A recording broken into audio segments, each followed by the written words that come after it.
Merhabalar. Alize Pofi ipliğimizle biz farklı teknik çalışmalar göstererek böyle bebek battaniyeleri yapmaya devam ediyoruz.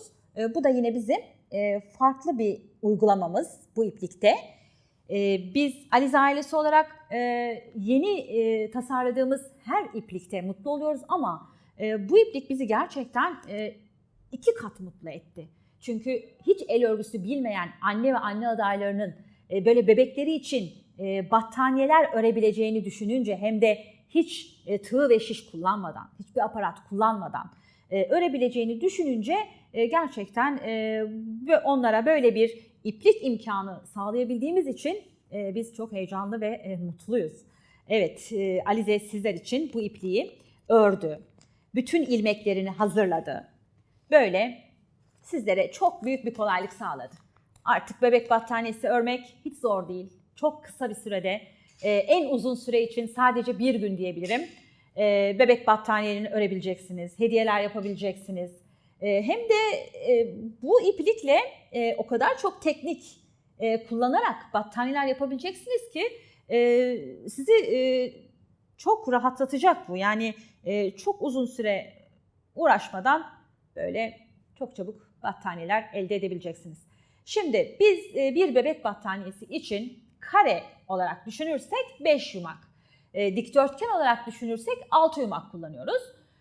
Bir en olarak da 50 ilmek ayırıyoruz. 50 ilmeği saydığımızda 51. ilmekten örmeye başlayacağız. Bu gelen ipliğimizi 51. ilmekten örmeye başlayacağız. Bir bebek battaniyesi ebatı olarak düşünürsek. Biz ilk etapta bu ipliğimizi bebek ürünlerimize çok yakıştırdık. Yapısı ve dokusu, yumuşaklığı itibariyle bebek battaniyesi çalışmaları yaptık. Daha sonra daha farklı fikirlerle yine sizlerle birlikte olacağız. Şimdi benim size bu tekniği gösterebilmem için daha ufak bir sayıda böyle ilmek ayırarak tekniğimizi yapmaya başlayalım. 2, 4, 6, 8, 10 diyelim. Çift sayı olacak. İlmeklerimiz 2-2 çaprazlanacak yan tarafa. Şimdi başlayalım. Ne yapıyoruz? İlk 2 ilmeğimizi aldık. Birinci ilmeğimizi şöyle sağ tarafa kıvırıyoruz. Ve sıradan gelen ilmeğimizi arkadan öne geçirip yukarı çekiyoruz. İkinci ilmeğimizi sol tarafa kıvırıyoruz. Şöyle düz tutuyoruz, sol tarafa kıvırıyoruz. Sıradan gelen, bakın bunu geçirdim bıraktım. Şimdi sıradan gelen ilmeğimi alıp sola kıvırdığım ilmeğin içinden geçirerek yukarı çekiyorum. Evet, sıraya geçtik. Yine ilmeğimizi alıp sağ tarafa kıvırıyoruz. Sıradaki gelen ilmeğimizi arkadan öne geçiriyoruz. Şöyle yukarı çekiyoruz. Yanındaki ilmeği sola kıvırıyoruz. Burada bal peteği görünümüne benzer bir görünüm olacak. Bal peteğini biliyorsunuz, ortası açık böyle. O efekti vermeye çalışacağız. Sağ tarafa kıvırıyoruz. İlmeğimizi geçiriyoruz. Yanındaki ilmeği sol tarafa kıvırıyoruz. Arkadan ilmeğimizi öne geçiriyoruz. Sağ tarafa kıvırıyoruz. İlmeğimizi arkadan geçiriyoruz. Yanındaki ilmeği sol tarafa kıvırıyoruz. İlmeği geçiriyoruz. Sağ tarafa kıvırıyoruz. İlmeği geçiriyoruz. Sol tarafa kıvırarak ilmeği geçiriyoruz. Evet, sıramız bitti.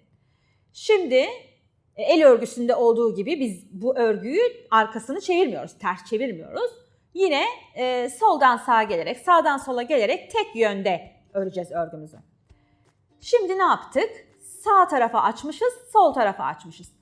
Kapatacağız. Şimdi bu bal peteğimizi kapatacağız. Tam ters yönlerde. Alt sırada açtığımız görünümü şimdi ilmekleri üst sırada kapatıyoruz. Alt sırada en son sola açmıştım, bitmişti. Şimdi sağ tarafa kıvırıyorum. Yine arkadan gelen ilmeğimi geçiriyorum arkadan öne. Burada sağ tarafa kıvırdığımı şimdi sol tarafa kıvırıyorum. Yine arkadan gelen ilmeğimizi Öndeki ilmeğin içinden geçiriyoruz. Bakın böyle bir baklava şekli oluştu. Bir bal peteği görünümü oldu. Devam ediyoruz. Yine aşağıda iki yana açtığımız ilmekleri şimdi içeriye kıvırarak kapatıyoruz. Aslında şunu da söyleyebiliriz. Sağ sol demeden ilmeklerimizi bir sırada iki yana açıyoruz.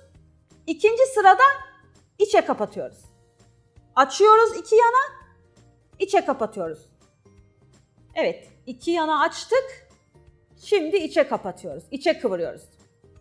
İlmekler kıvrılarak hep ilerlenecek. Kıvırdık içe. İlmeğimizi geçiriyoruz, devam ediyoruz. Arkadan gelen ipliğim benim normal örme mantığında yumaktan gelen ipliğim olarak düşünüyoruz. İçe kıvırıyoruz, arkadan geçiriyoruz öne. Bunu tekrar bu şekilde diğer yöne kıvırıyoruz.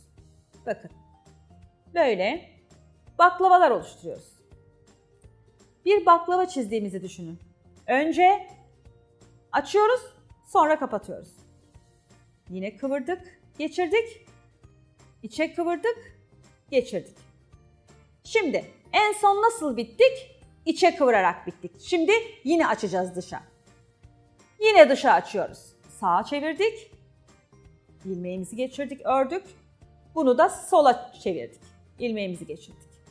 Tabii burada açık olanlar kapanıyor, kapalı olanlar açılıyor. Zaten gördüğünüzde anlayacaksınız. Aşağıda açmışız, şimdi kapatacaksınız. Ama kapatırken yanındakini açmış oluyorsunuz. Yani böyle bir desen oluyor. Çok kolay bir çalışma. Şimdi burayı içe kıvırıyoruz. Bakıyoruz. Açılmış ikisi. Şimdi kapatıyoruz. 2-2. İçe kıvırıyoruz. İçe kıvırdığımızda, burayı kapattığımızda aslında yeni bir baklava açıyoruz. Yeni bir desen oluşumuna başlıyoruz. Bu tarafı kapatıyoruz, yanındakini açıyoruz. Evet, böyle kıvırıyoruz, kapatıyoruz. Burayı açıyoruz yan tarafa. Çok kolay bir çalışma. Böyle devam edeceğiz. Yine iki yana açmışız. Şimdi içeriye dönüyoruz. İçeriye doğru ilmeklerimizi kıvırıyoruz. Yan yana içeriye doğru kıvırdık. Yanına geçiyoruz. Yine iki yana açık. Yine içeriye doğru kıvırıyoruz. Arkada sıradan gelen ipliğimizi arkadan öne geçiriyoruz. Bu şekilde kıvırdık. Evet. Burada kapatırken burada yeni bir oluşum başlatıyoruz. Şimdi burada göstermek istediğim şu var. İpliğimiz bitti diyelim. Ne yapacağız? Bu ipliği bitti diyelim. Şöyle öreyim ben. Yeni bir iplik ekleme nasıl olacak? Çünkü ipliğimiz normal bilinen görünümde bir iplik değil. Burada böyle hazır ilmekleri var. Bunları bozmamalıyız. İlmek mantığını bozmamalıyız. Şimdi şöyle bittik. En son ilmeği açıyoruz. Yeni takacağımız ipliği alıyoruz. Şöyle bağlıyoruz. Normal bilinen bağlama yöntemi. Dikkat edeceğimiz tek şey iki ilmeği birbirine yaklaştırmak. Bu aradaki aralıkların yaklaşımı kadar bu düğümü yaklaştırarak atmak önemli olan burada. Çünkü aralığı açarsak biz ipliğimizin mantığını bozarız. Bir düğüm daha atıyoruz. Yaptığımız çalışma aralıklı olur, bozulur. Evet, örmemize devam edeceğiz.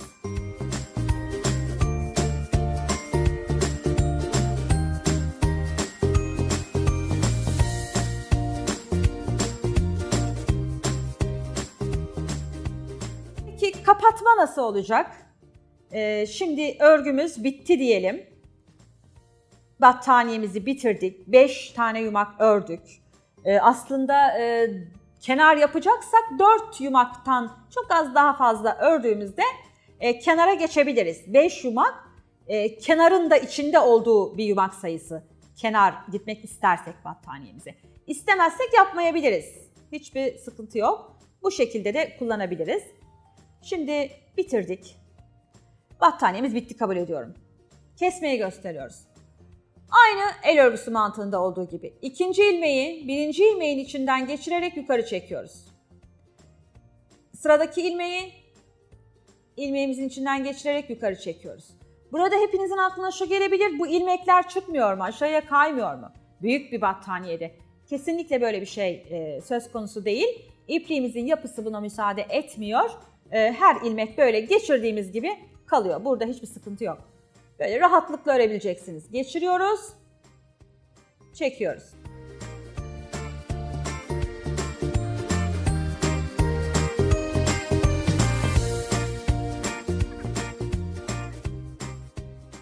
Bunun kenarına eğer aynı bu kapatmadaki görünümü yapmak istersek, çünkü aşağıdaki görünüm, yandaki görünüm ve üstteki görünüm aynı olmuyor bu örnekte.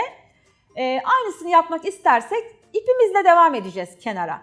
Köşelerde sadece 2'şer tane geçireceğiz. Köşede potluk yapmasın diye. Her ilmekten 2'şer tane geçireceğiz köşelerde. Sonra yanındaki sıradaki ilmekten bir tane, yine yanındakinden bir tane.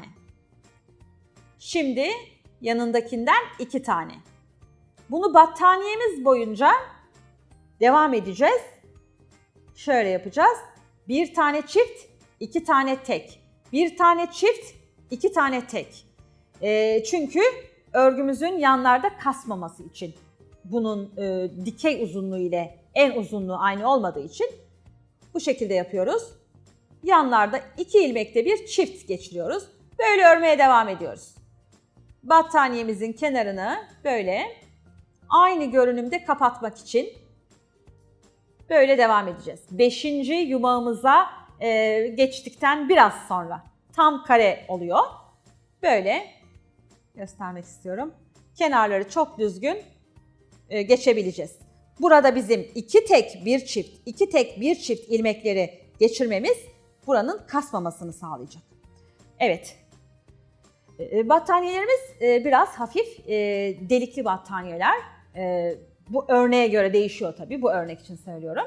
Bunları biz çok önemsiyoruz. Bebeklerimizin böyle uyuduğunda hava almasını sağlayacak ve onların terlememesine sebep olacak. Evet, böyle çok hafif ve kullanışlı battaniyeler yapabileceğiz pufi ile. Sizlerle yine farklı teknik çalışmalarda görüşmek üzere. Hepinize hoşça kalın diyorum. Keyifli örgüler.